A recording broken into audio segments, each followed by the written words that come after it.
Good morning and welcome to the call the fifth meeting of the Budget Review Subcommittee Postsecondary Education to order.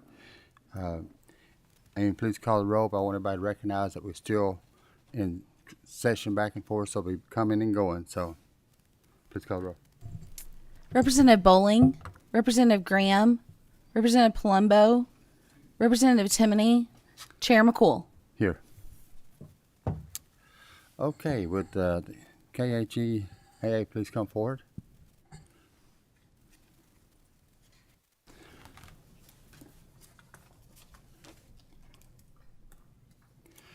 Thank you for your time. I want to ask you to, if you don't mind, to be as very succinct as possible with your presentation. And if you don't mind, introduce yourself, and then I'll ask you to swear, I'm going to swear again, okay? Okay. Good morning. My name is Diana Barber. I'm the Interim Executive Director for Kentucky Higher Education Assistance Authority and Student Loan Corporation. Hi, I'm April Johnson. I'm Controller of Kia and Kieslick. I'm Becky Gilpatrick, Director of Student Aid for Kia. Thank you. If you don't mind, raise your right hand. Do you swear to tell the truth, the whole truth, and nothing but the truth? Yes. We do. Thank you very much. Please proceed. First of all, I want to thank you for inviting us here today to talk about our programs. We appreciate this opportunity, and please feel free to ask me questions at any time, and I'll try to answer your questions. So, as I say, Kentucky Higher Education Assistance Authority and Kentucky Higher Education Student Loan Corporations are affiliated organizations, and we call them Kia and Kieslick. Kieslick was established by the General Assembly in 1978. We are a lender, a servicer, and a holder of student loans. We originally started out with the Federal Family Education Loan Program loans, the legacy federal loans before direct loans came into existence. And since we could no longer originate new FFELP loans, they're called Federal Family Education Loan Program loans, in 2010. But since 2010, Kia Kieslick has provided financial support for our student aid programs and our outreach equal to about $73 million since 2010. That's about $6 million per year, still with the revenues that we have generated over the years. Since the FFELP loan portfolio is dwindling down, since you can make no more loans with that, we have started a state-based loan program called the Advantage Education Loan Program. We started that in 2011. We, as of about December 31st of 2022, we have $202 million in outstanding loans, and we continue to grow that loan portfolio. We are on the preferred lender list of about 431 schools throughout the country. We lend both in-state and out-of-state to schools in states in which we are licensed to lend. Our in-school rates for our Advantage Education Loan programs are extremely low. Rates are as low as 3.09% for in-school rates, and for our refinance rates, they're as low as 4.49%. And if a borrower signs up on auto pay, they get a 0.25% interest rate reduction. And we do have lower rates for our in-state loans. We call them Nexus loans. They either have to be a resident of Kentucky attending school out of state, or a resident or a non-resident attending school within the state of Kentucky. And so another advantage to our Advantage loans is that they are locally serviced and originated by us here in the state of Kentucky. So we're very borrower-centric and borrower-friendly. We're here to help the students and families of Kentucky succeed, offering them this low-cost option to finance their education.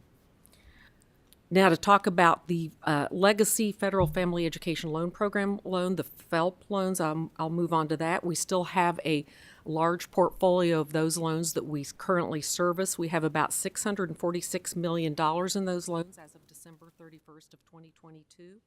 And I know that it's something in the news recently that everybody is aware of, is the Supreme Court decision on loan forgiveness, the Biden loan forgiveness program. That does not impact our loans. That only impacts direct loans.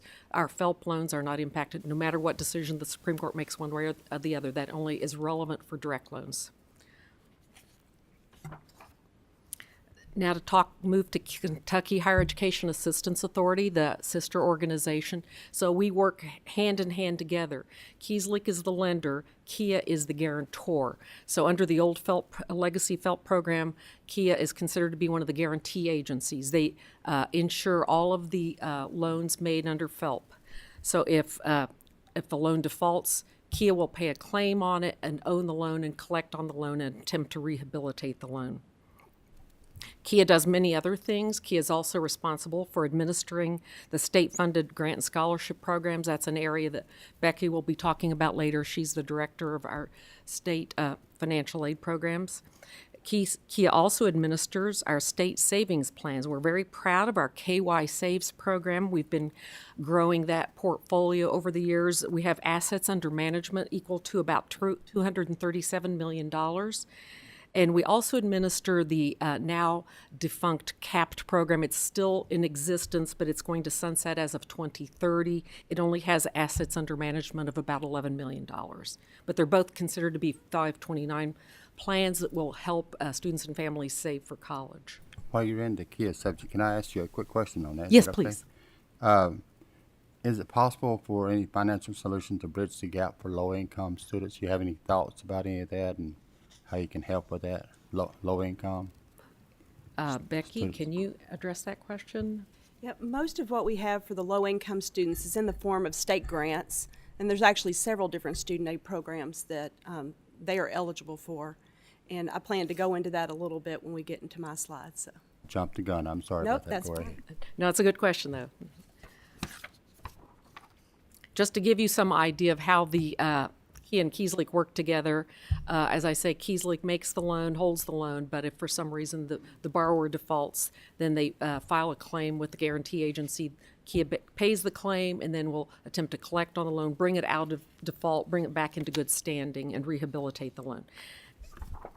And that's how it normally would have worked in the past. But then with COVID, that changed everything, at least for the time being. So we received what's called a Dear Colleague letter that told us that no more collections could occur on our defaulted loan portfolio. Then they separated our defaulted loan portfolio into two populations. Those that defaulted prior to March 13th of 2020 are subject to the Fresh Start initiative, and those that defaulted after March 13th of 2020 through the end of the collections pause are considered in a population 2, and they're subject to special mandatory assignment. And the collections pause will end.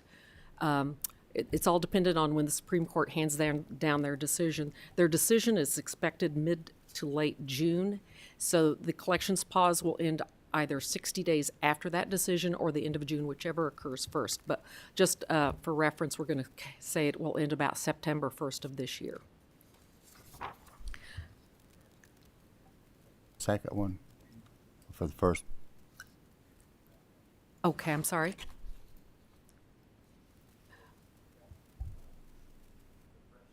Mm-hmm. Yeah, the Fresh Start. So what this is they want to give a fresh start to all defaulted borrowers, which is a great idea, and we're all in favor of that. So that's setting their interest rates to zero. We're removing the default trade line on their credit report so that they don't appear to be in default anymore on their credit report, and remove collection costs. So far, those loans which are subject to Fresh Start, we still have them in our portfolio. The borrower has to opt into this. The defaulted borrower has to make some move to opt into this. And so we will send a letter to all the borrowers letting them know about this, and if they want to do that, we will assist them in that. And if they do opt into what they call Fresh Start, then we subrogate them to the U.S. Department of Education, and they send them to a third-party servicer such as Nelnet or Maxima, so they will be taken out of our portfolio. And just as an editorial comment, we've already can help these borrowers by setting their interest rates to zero and not doing collections. They would be better off if we could continue to serve them, but that's out of our control, and that's not our decision to make. That's a decision made by the U.S. Department of Education. So that's the POP 1 loans. Okay, and just another quick question. Does this help the universities and colleges with their default rate as well, or not? I don't. And that may not I apply, don't I think just it didn't know. really impacts that. I don't think it has any impact on that. I didn't know if they got a fresh start too, so I didn't know. Okay. So as you can see with Kia's defaulted portfolio, we have a lot of the ones in Population 1, which would be subject to fresh start. We have a lot of loans in Population 2 subject to special mandatory assignment, and those definitely will be leaving our portfolio. It's not like the borrower has to opt into it.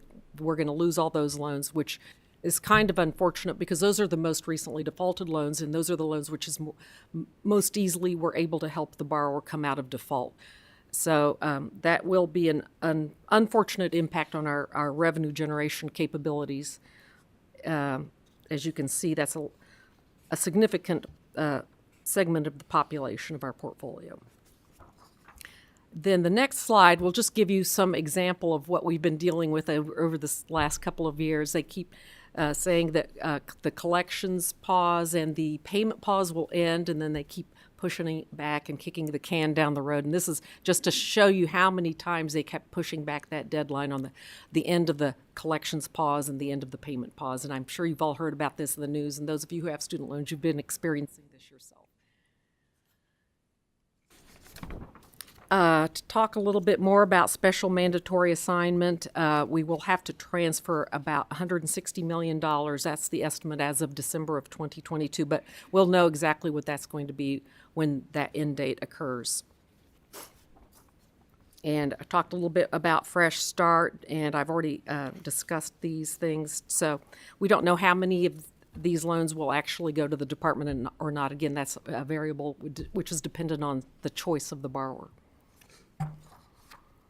And again, to talk about the federal student loan forgiveness a little bit, again, that only applies to direct loans. It doesn't apply to our loans, but I'll just discuss this a little bit. As you all heard, there was legal challenges at the U.S. Supreme Court. It appeared, if you listen to the oral arguments, that the substance of their arguments would be upheld by the majority of the justices, but they did have some questions as to standing, whether the plaintiffs, the attorneys general, had standing to bring this lawsuit on behalf of Mohila, for instance. So it'll be interesting to see what that decision ultimately comes down to. And the forgiveness is, if you were a Pell Grant recipient, you would get up to $20,000. If you were not a Pell Grant recipient, you would get $10,000. And also there is an income level. If you made more than $125,000 as a single filer, or more than $250,000 as a joint filer, you would not get this benefit. And that's about Kia Kieslick and our loan portfolios. And if you have any questions, I'll be happy to answer them for you.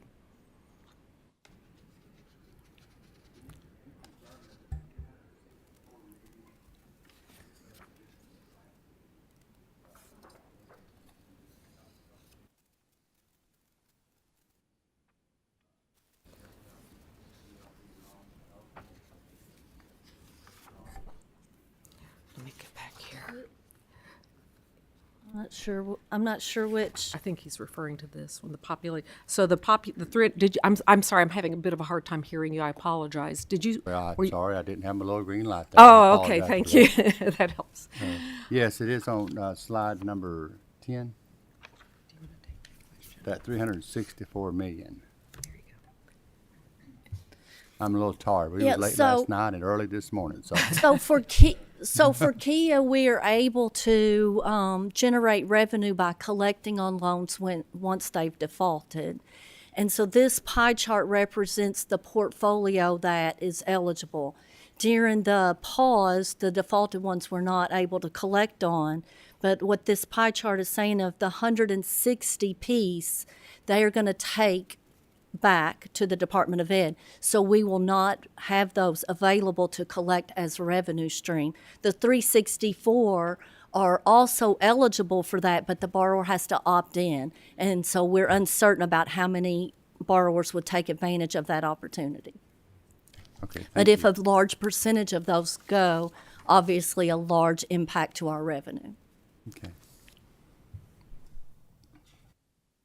Do you have any recommendations for the General Assembly on existing scholarship programs and their administration or awards? Do you have any recommendations for us to consider at some point in time? How can we help? If you had the magic wand, what would we do? And that gets more into the area of state aid, I think, and I will defer to my colleague Becky on that question. Yeah, if I might go through some slides, but I would very much like to come back to the recommendations piece, if that would be all right.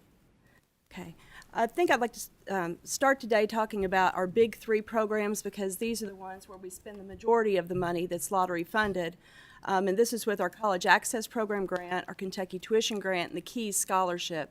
And of course, I think, you know, the KEYS is the most well-known program we have, with the students earning those that money with their GPAs and their ACT scores while they're still in high school. The College Access Program grant is our primary need-based grant, and so that is the primary form of state aid that we have for those low-income students. So that if students are eligible for the federal Pell Grant, they're also eligible for the state CAP grant. We have been in a very fortunate position with the lottery revenues over the last few years. We've been able to increase the CAP grant so that this year we're able to provide up to $2,500 for students at the two-year universities or two-year colleges, and $5,300 as a maximum for students at the four-year colleges. And then our Kentucky Tuition Grant is for the students at the private institutions, and that's a tuition equalization grant. That is somewhat limited by a statutory formula. That's the average full-time equivalent student for the students for the appropriation at the public universities, and so that kind of holds the KTG maximum down. This year it's $3,200. Something else to keep in mind as I talk about all of these student aid programs is that those are stackable on top of each other. So we may have students that will qualify for many of the programs, and all of those amounts can stack on top of each other to help address the total cost of attendance for that student. But most of those have to be qualified by Pell Grant eligible, is that correct? Yes, for the CAP grant, it's need-based, and so the level of financial need, if they're needy enough for the Pell Grant, then they're needy enough for a CAP grant. But you could not qualify for Pell Grant and still can't qualify for these others, right? For the KEYS program, it has no need component whatsoever. So if you've earned KEYS and you're at a participating college in Kentucky, you'll receive your KEYS award. And the reason I'm asking, because I know sometimes working families, mom and dad both working, they make just enough that the child doesn't qualify for a Pell Grant, so it really knocks them out of a lot of other than KEYS. Mm-hmm. So I didn't know if there's any thoughts how we can, it's your middle class workers. Sure. No, we're very aware of that. And there are still some other forms of aid that can help those families as well. But the CAP grant won't be one of them, just because that is tied to that Pell EFC calculation right now. This is our expenditures. It shows last year's. It also shows what we have available for funding this year. And I can share that because we were able to increase that CAP grant maximum to $5,300, even though the enrollment is, still somewhat down from the pandemic and rebounding from that, we are starting to see rebounds there. So as of just last week, we already have spent $164 million of that 165 we have for the CAP grant program. So it looks like we will fully utilize all of those funds this year. And then, of course, we will come very close on the other programs as well, but I don't want to predict those. But I can see we're already there with the CAP grant program. We've also been very fortunate that the legislature has provided excess lottery transfers to the CAP and KTG programs over the last several years. So this just gives you a summary of all of those transfers and what that has meant to the students in those programs. That extra $53.9 million makes a big difference when we're talking about all of this money going to the poorest families in Kentucky. And this probably shows the greatest impact for those low-income students, and this is why that $5,300 is so important. This is the average tuition and fees, those the bars there in red for the different sectors. So if that research university, that's the University of Kentucky, University of Louisville, and of course the regionals are the 6 comprehensive universities and KCTCS. The Pell Grant amount is in gray there. That's $68.95. That's the maximum Pell. And it's important to remember that not all students receive the maximum Pell. It's kind of a combination of your income and your enrollment intensity as to how much Pell Grant you actually receive. But we like to throw that in here for this example to say if they're receiving the maximum and they receive the maximum cap grant, we have pretty much covered tuition and fees for everyone except at those top 2 research universities. And so that is a great place for us to be, and we are hoping that we can maintain that level of funding moving forward for those families. We did want to make you aware of some changes that were coming that will impact our budget request as we go into next fall. There are changes in the FAFSA. You may have heard in the news that there is a FAFSA Simplification Act, and of course the FAFSA is the primary need-based application for all for the federal and state aid programs, including our CAP and Kentucky tuition grant. Some of the changes that are coming, and this will start this fall when students start to file the FAFSA for the 24-25 year. And the U.S. Department of Education has not exactly announced the launch date on that. It looks like it may be pushed to January instead of the October that we're used to. But they are going to replace the expected family contribution with a student aid index. And while they're doing that, they're also going to revise the federal methodology. So we have been watching conversations at the national level very closely with the impact that will have. And what we are seeing is the general trend so far is that the SAI, or the Student Aid Index, will allow more students to be eligible than what we had with the EFC. And so we are expecting an increase of CAP eligible students, and that's kind of the bottom line with all of that. There are many KIA programs and services that are impacted by FAFSA changes as well, because we have a huge outreach area, and they do a lot of work with the high school students and different adult student populations, and so we'll be getting information out to them, and of course learning how the new process works with all these changes and different things that the students and families have to do. And of course, all of our data processes are going to have to be updated as well. So just wanted to make you aware of that, because that will impact our budget request. We have other lottery-funded programs this year, and I wanted to touch on some of those briefly.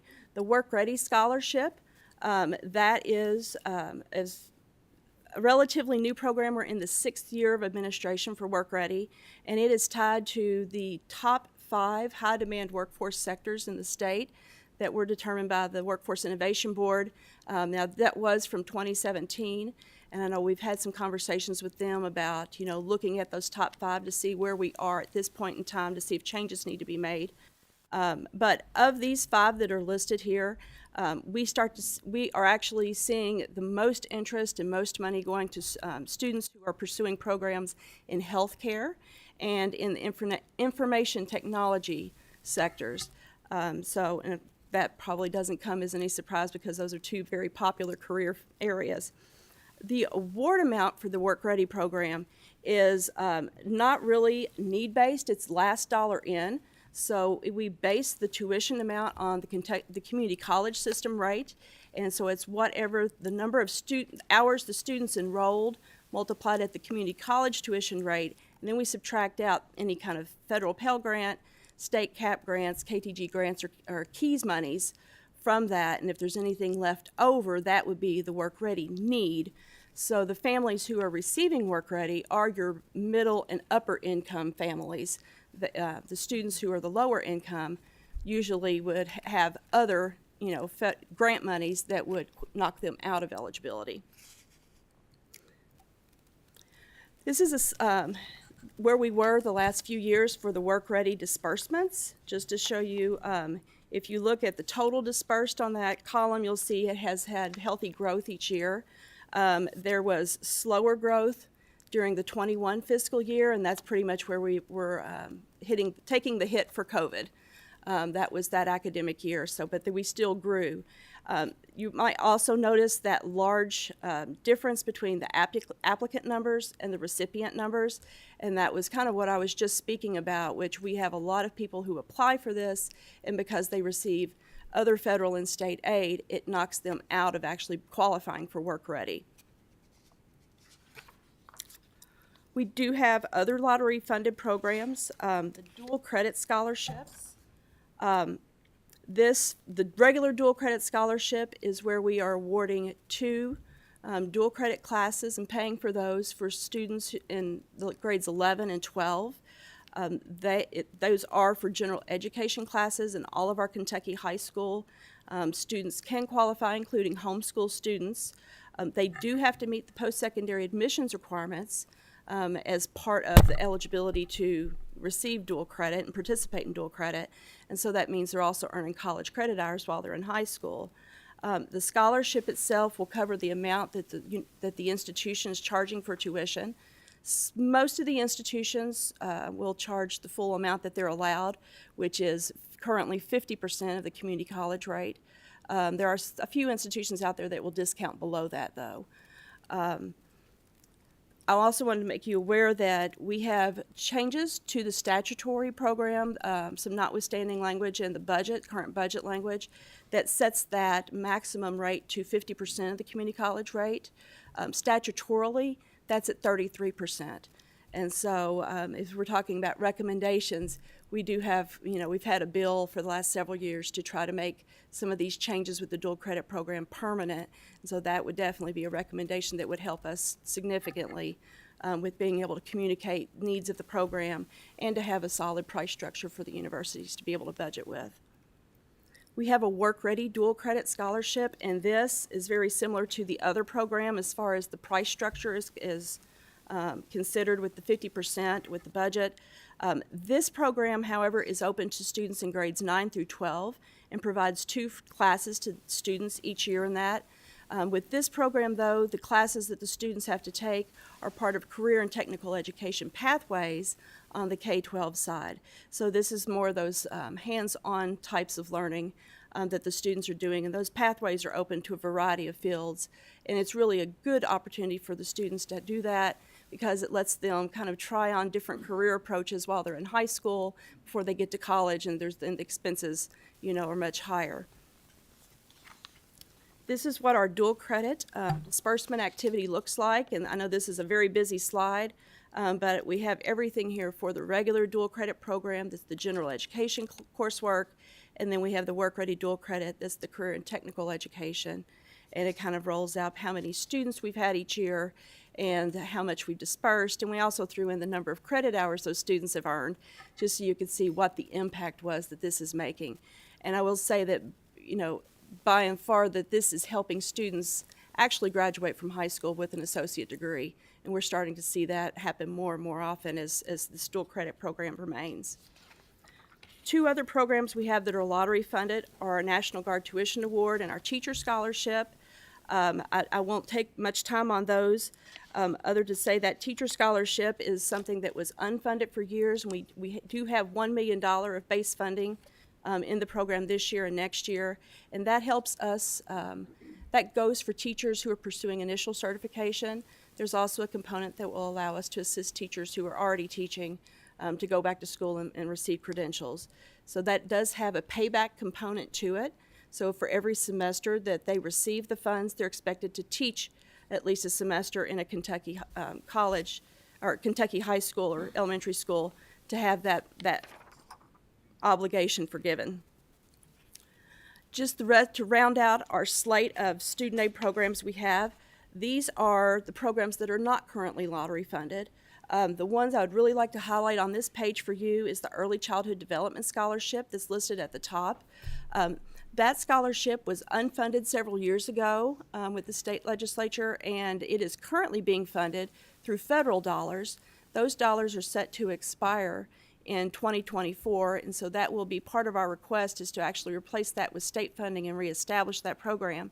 It is a program for students who are actively working in daycares and preschool settings. They have to work at least 20 hours per week to qualify for the scholarship, and they're also going to college to pursue education in the early childhood field. So this is our early childhood teachers, and it is an important program for us to have around, in our opinion. Okay, thank you. I'm going to wrap you up right here, if Sure. that's okay. And I appreciate what you've done, and I actually filed a resolution to have this study done, and it got through the House all right, but I think it's stuck in the Senate somewhere. But But what I'm hoping to do, and I appreciate everything you provided here today, and I'm sorry I had to cut No, it short. you're fine. But I'm hoping that we can work together on identifying how we can identify some areas of growth and what else we can do. I'm really interested in, although you mentioned some of that about helping our middle class folks have access to some type of funding, if possible, because I think that's one that kind of gets left out. Pell Grants, they should have enough money to, if they apply, and to get through it. So I'm just interested in that. But I hate to cut you off, but at the same time, I've got to get back, and we got two more presenters that's very, Sure. very valuable too. Is that Yes. okay? We understand, and thank you so much for this opportunity. We really appreciate it. thank Please you. let us know if you ever have any questions, and Appreciate we you look very forward much. to Let's work working together with you. during the summer sometime, okay? That sounds Thank you. great. Thank you.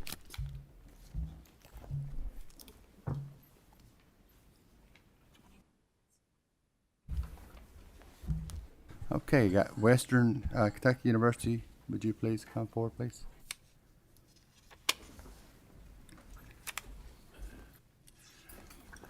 And I know you've got a fantastic slideshow, and I appreciate that so much. And but I'm going to ask you too to listen, and I'll try not to talk so much so you can get it done quickly. So I apologize for that, because there is a lot of very good information here. But something that I'm interested in, after I'll ask you to introduce yourself. Something I'm interested in is your asset preservation. Are you having to make any kind of adjustments and those type of things? So if you, we'll start off with, if you'll introduce yourself, then I'll swear it again. We'll make it short. Is that okay? Yes, sir. Thank you so much. My name is Ethan Logan. I'm the Vice President for Enrollment and Student Experience at Western Kentucky University. Thank And I'm you. Martha Sales. I'm the Dean of Students and Assistant Vice President for Student Life at Western Kentucky University. Thank you. Glad to have you here today. Would you please raise your right hand? Do you swear to tell the truth, the whole truth, and nothing but the truth? I do. Please proceed. Thank you very much. Thank you, and thank you for this opportunity. Our president could not be with us today, and so you've got us batting cleanup. So I hope that we can provide you with some good information about Western Kentucky University, and we'll address. We have a slide in here about asset preservation, so we'll talk about that real quick. Let's get started. If you need to jump through an extra one, because I've got your slides too, so if you need to jump through, that's fine. Okay. Just hit the highlights, please. Yes, you bet. Opportunity and access, this has been a very important part of the mission and strategy of Western Kentucky University, and is really a component of regional education in the Commonwealth. And so we wanted to highlight some conversation here about access and opportunity, that 93% of our incoming class received institutional scholarship. And during the past 5 years, scholarships were awarded to students increased by $18.5 million, about a 36% increase. Additionally, we created the Western Kentucky University Opportunity Fund. Opportunity Fund was created by Dr. Caboni when he began his tenure at Western Kentucky University for students who are facing financial hardship. In just 4 years, that fund has surpassed its initial goal of $50 million. And in 2021, we announced an even more ambitious goal of $100 million. But today, the Opportunity Fund has grown to $83 million, resulting in a creation of 203 endowed scholarships. And during the past 5 years, we've worked to help prospective students and their families understand the difference between sticker price and net price, the amount students actually pay. After discounting scholarships and institutional aid, the average Western Kentucky University student pays $12,625. WKU has provided right at $50 million in institutional aid for the 22-23 year, and we are committed to working with our students to lower the cost and create more access in our Western Kentucky University experience. The rate at which students continue their education with us semester to semester and year to year demonstrates continued progress toward our goal of 80% first-year retention rate outlined in our strategic plan. It's evident of the commitment of our faculty and staff to provide an unparalleled academic experience for our students, from extraordinary instruction and hands-on application to residential life, campus engagement, and more. Last month, we celebrated extraordinary record-breaking fall to spring retention achievements. Overall, 85.1% of our fall undergraduate degree-seeking students returned in the spring, which has been the highest percentage since WKU began tracking this data in 2010. 91.1% of our first-year students returned. representing a 4.8% increase since 2017-2018 academic year, and it's the highest returning percentage for this population since we began tracking this information in 2010. Our underrepresented minority student population returned at a rate of 90.8, an increase of more than 10 percentage points since 2017-2018, and the highest overall percentage for this group since 2011. And our first-year students who participated in our Living Learning Communities, this is a cooperative educational experience between academic departments and living conditions in the residence halls, returned at a rate of 95.7%, which is compared to 89.6% for all of our other residential students not in our Living Learning Communities. Our continued and growing investment in Living Learning Communities provided students with immediate access to faculty with shared academic interests, coupled them with supportive living environments and opportunities for academic and social engagement outside of the classroom. We see a direct effect of these investments in their retentions and success.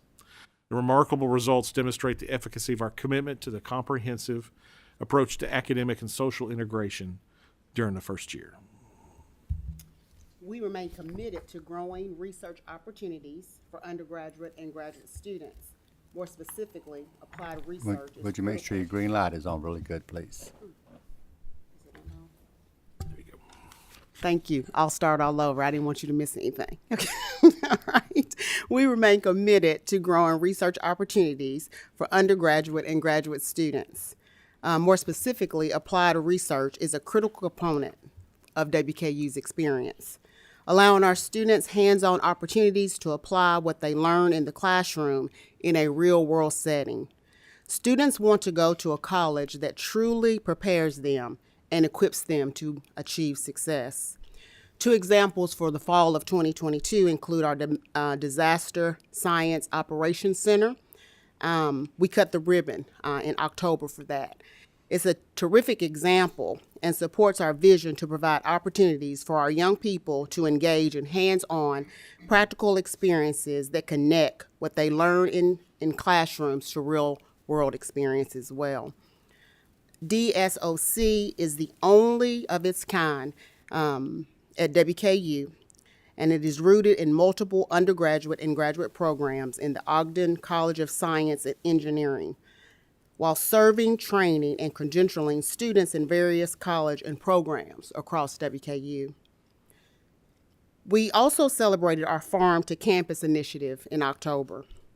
Faculty and students have grown vegetables and at the university farms for nearly 2 decades for educational and research purposes.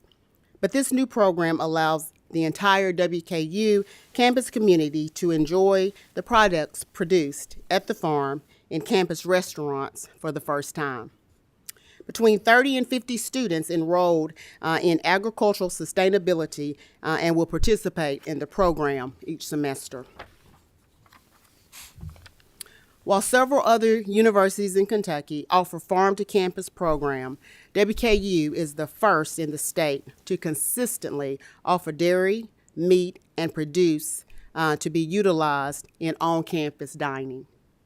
Additionally, WKU just received $460,000 in federal funding through the Fund to Improve Postsecondary Education to upgrade instrumentation and equipment in 5 research centers in the WKU Applied Research and Technology program. Funding like this is critical in our effort to grow applied research opportunities, which remain vital in our recruitment and retention efforts. We are leading the charge to address the national teacher shortage with programs like the WKU Educator Discount, Grow Your Own Scholarship, Game Changers, and the recent Nelson County School Agreement. Our College of Education and Behavioral Sciences has established an agreement with more than 15 district partners, including South Central Kentucky Community and Technical College, Elizabethtown Community and Technical College, and several school districts to develop the WKU Grow Your Own initiative. These programs at the undergraduate and graduate level allow district participants to remain employed in the district while completing necessary initial and advanced teacher certification requirements remotely. WKU has partnered with Nelson County Schools and Elizabethtown Community and Technical College to develop an apprenticeship model that will begin during the freshman year of high school. Students in this program will graduate with 60 college credits, including an associate degree, general education certificate, and WKU core and WKU educational clinical. They will complete the remainder of their WKU undergraduate educational program while still employed by Nelson County within the next 2 years, and then immediately enter the WKU Education Master's Program. Within a total of 8 years, WKU alum will be fully certified and would have achieved national board status, guaranteeing them the annual stipend available to Kentucky educators with a rank 1 and an NBCT credentials. In turn, Nelson County will achieve 5 new certified teachers each year for the life of the program. Because of these efforts, the School of Teacher Education had 40 more incoming elementary educational majors in the fall of 2022 compared to the fall of 2021.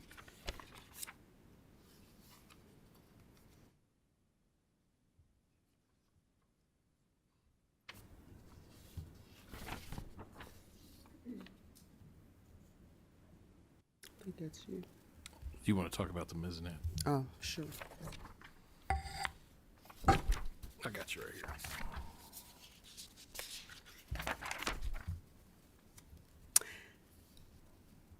I also want to thank the General Assembly for increased funding to the Kentucky Mezzanette. With the additional core $1 million appropriations, we have been able to replace aging infrastructure, upgrading sensors, and invest in new system capability. The first Mezzanette stations were installed in 2006, and since then, some towers and related stations' infrastructure have deteriorated. This budget increase has allowed staff to begin making necessary replacements and improvements. Approximately $400,000 will go to replacing data logging technology at each station with faster, more accurate, more stable data processing software. We are testing new next-generation sensors to replace the existing sensors, many of which are over a decade old. While standard weather data are essential, many applications require something more advanced than simple text data. For detecting snow or ice, identifying fog, monitoring severe weather, an image provides information that no other sensor can replicate. The Mezzanette is in the process of deploying cameras at each of its 80 stations. The Mezzanette is also investing in automated snow depth sensors to provide real-time snow depth information, which will aid emergency management and transportation preparation and response. The additional funding is allowing the Mezzanette to invest more strategically in the dissemination of data, communicating the information and products to the user, making the critical decisions. The Mezzanette is comprised of 80 stations across 72 counties. The additional budgetary increase allows for continued expansion of the network toward a goal of reaching at least 100 stations within the next several years. The Mezzanette can fill spatial gaps in networks with new stations, while additional sensors will be added to the many current sites across the network to ensure uniformity in sensing statewide, especially in the wake of the December 2021 tornado and the July 2022 flooding. These new systems and upgrades will continue to contribute to safer, more resilient, and a more prepared Commonwealth for decades to come. We would like to say thank you for the funding to the new Gordon Ford College of Business building. This building will support undergraduate and graduate programs to meet increased need in professional business education. Beginning the fall of 2022, we were up nearly 200 students from 19. The building will serve the students by providing 18 new classrooms, student support spaces, offices for faculty and staff. Through flexible classrooms, new technology, intentionally designed areas for team projects, spaces designed to emulate real-world working environments, and more, it will transform the way we teach, how we support young people, and how we prepare them for their careers. We've engaged an architectural firm and construction manager so the construction for this facility can begin this summer. Our original submission of square footage for this building was proposed at 144,000 square feet in our 6-year capital plan. Our efforts to right-size this building brought us to a total of 115,000 gross square footage across 3 stories. Unfortunately, due to today's cost increases, reducing the building by 30,000 gross square feet still didn't bear the construction costs that we had hoped for. And as you are hearing in state agencies, capital construction costs are up at least 20%. So we're continuing to look for efficiencies that will build a building we need for our students and their overall success.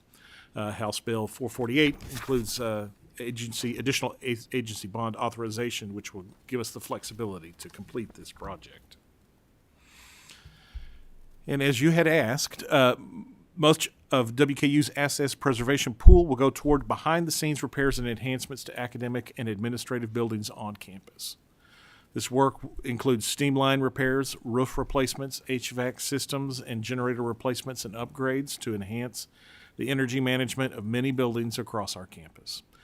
Perhaps most notably, similar to the work we recently completed on the Commons at the Helm Library, we will soon begin transforming one of our most iconic structures on our hill, Cherry Hall.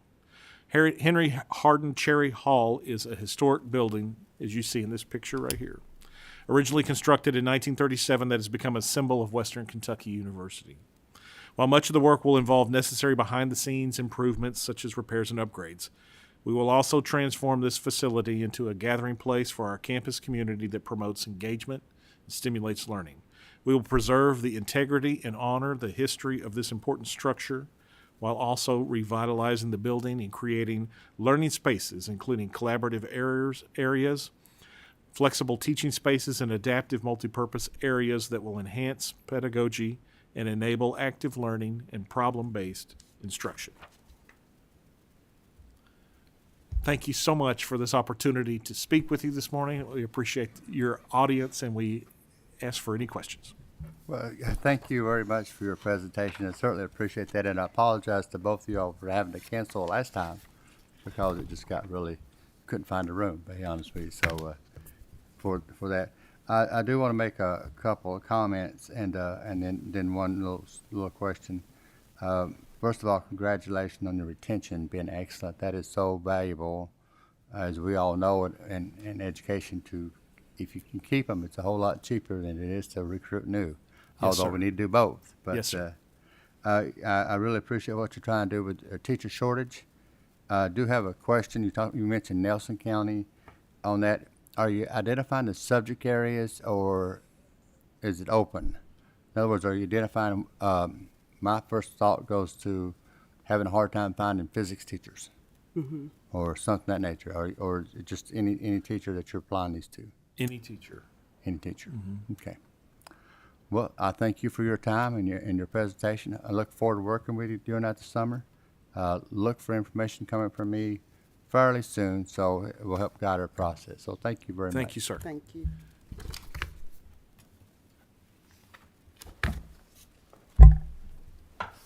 Dr. Morgan, would you please come forward?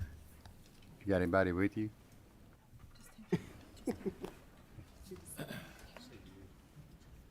Thank you, sir. Thank you.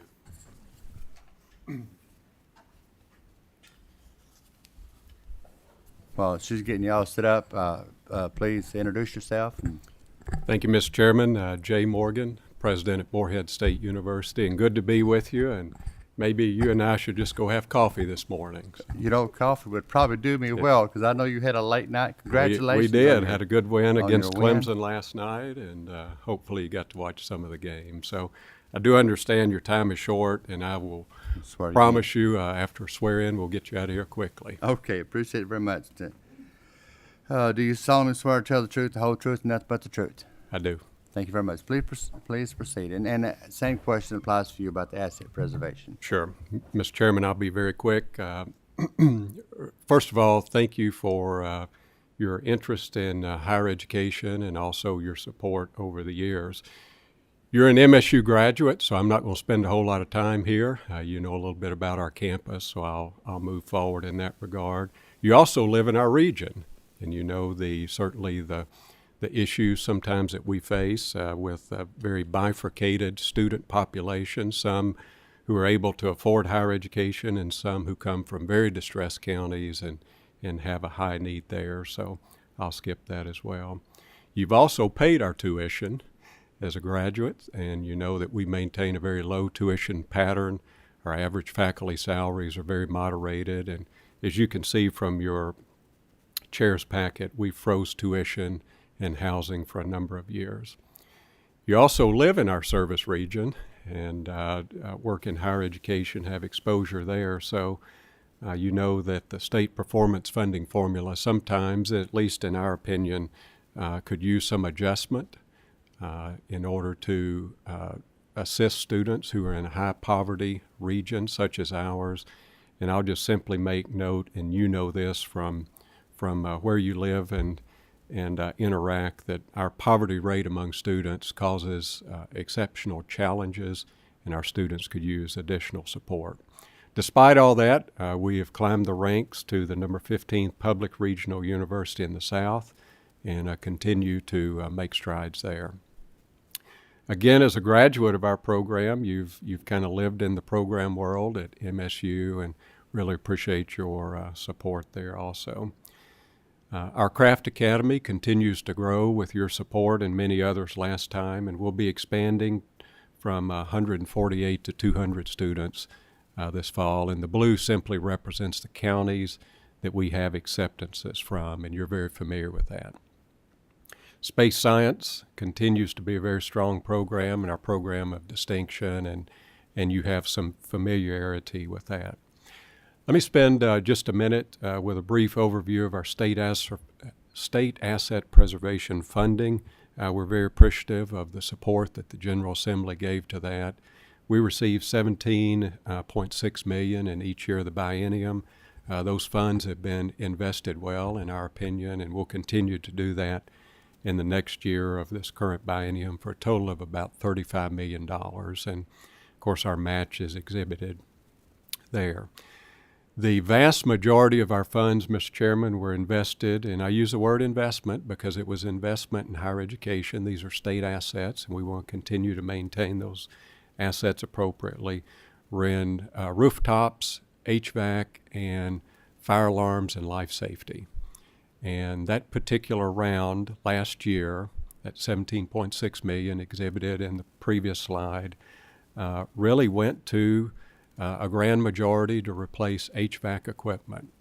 We're currently replacing between 15 and 18 industrial-size HVAC units. These are 25-year investments of state assets, and we really appreciate those. So many of those are underway at the current status. You can see some are in planning, some are in engineering design, some are currently being hoisted on our campus as we speak, and then a fair number of them at the bottom have been completed. So all in all, almost 18 HVAC units are being invested into our campus, and we think that will serve it well for the next 25 years. The next bucket of this current year's fund was invested in roof and fire alarm and life safety projects. Many of those are underway or completed as we speak. 5 new roofs. We're doing some work to our water treatment sediment basin, fire alarm upgrades, and a few other little small things there that needed to be completed. You're familiar with some of those buildings, so I won't go into depth there. One of our major renovations is with Cooper Residential Hall. Again, your familiarity with our campus is positive here. 200-bed residential hall unit that we're completely renovating. It's a building in the foreground hopefully in about 24 months that will come online and provide students from our region and outside the region a very nice place to reside. Our one large project, and we do thank you much like our other sister institutions in Kentucky for funding a new building, is to replace Lappin Hall, which is our science building. It was built in 1937. The $98 million that was appropriated to Morehead State is projected to build about 140,000 square foot new building to replace both Lappin Hall and Lloyd Castey Hall. So not only will we be building a new building, our plans are to bring the two old ones down so we can maintain a little efficiency in square footage. Much like our sisters, we are seeing some cost escalations, roughly about 20% on new construction and also on repairs at this current time. Right now for our new building, we're in the surveying, utility, and architectural bid process. I think the architectural bids are scheduled to go out in the next week or so. So as that moves forward, we anticipate a completion window of about 4 years. And then once the new building is built, we'll consolidate all the programs from 2 buildings into one new one. Because of efficiency, we think we can do that. It will house about 90 faculty members in a variety of different science and engineering programs. And one of the grand pieces here is we'll no longer be teaching science and engineering in a 1937 building. Building has served us well, and you're familiar with it, but we think it's time to move on for the students of our region. So with that, Mr. Chairman, I hope I can get you back to the House quickly and everyone behind me to lunch early. Thank you, Mr. President. I do appreciate you coming in and sharing your information. And yes, I do recall much of what you put up there, and I because thought it you just might. brings back great memories. I hope I was a good student at the time. Well, at least either I that didn't or you look get- your transcript up before I came, but if we need to, we can. So. But I would like to make a mention about the performance-based funding. I know that is an issue that we need to address. I think there is a committee reviewing that this summer. It is. And we need to do that. If it's, if there's some areas that's not working, we need to see how it should be able to help and not hurt, but at the same time give you a goal to shoot for. And I believe that will occur. But I will tell you too that look forward to seeing some information coming out at some point in time. Don't know how soon, but I got a great staff. And I want you to know that they're the best in the world. So they're really helpful, and I want to thank them for all that they're doing. And looking forward to working with you over the summer, and let's get prepared for the budget time for next year. Congratulations again on your Thank you very great, much. outstanding win. And anytime you need me, just reach out. I appreciate you. Thank Sounds you so good. much. We'll have coffee soon. Thank you. Absolutely. Anything else? Okay, we